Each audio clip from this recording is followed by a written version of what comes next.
4 minutes. Thank you, Mr. Chairman. Usually I'm last, but today I think we have one behind me that came in late.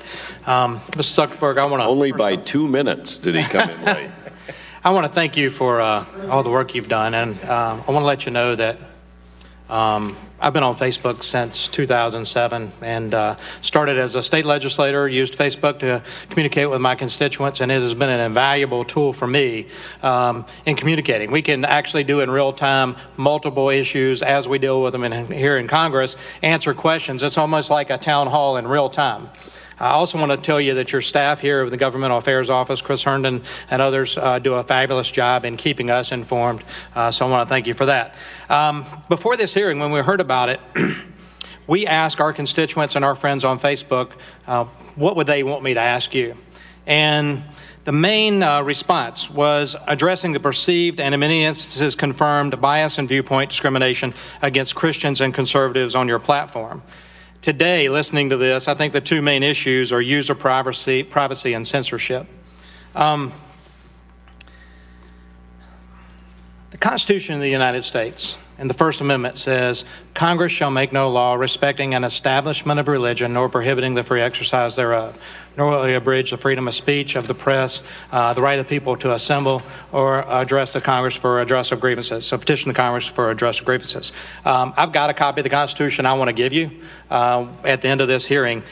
The reason I say all that, this is maybe a rhetorical question, but why not have a community standard for free speech and free exercise of religion that is simply a mirror of the First Amendment with algorithms that are viewed, have a viewpoint that is neutral?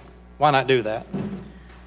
Well, Congressman, I think that we can all agree that certain content like terrorist propaganda should have no place on our network.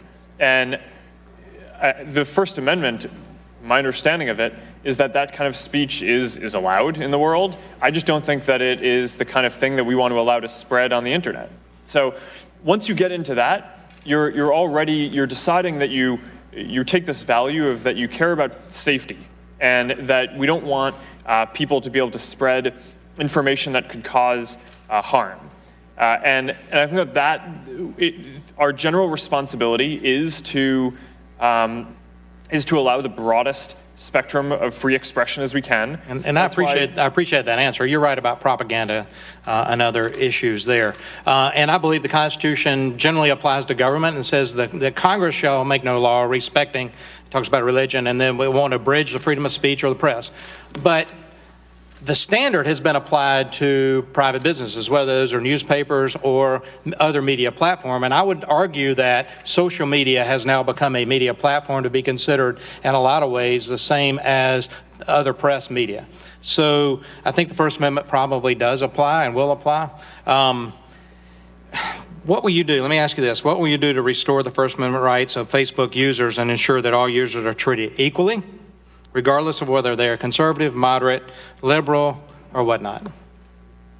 Well, Congressman, I think that we make a number of mistakes in content review today that I don't think only focus on one political persuasion.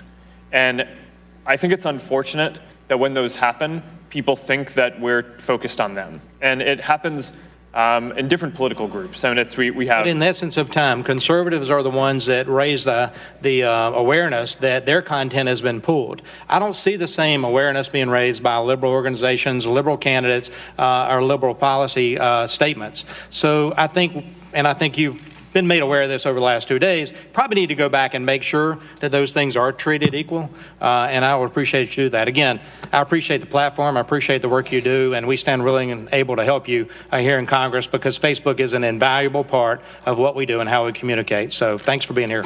Thank you. I yield back. And for our final 4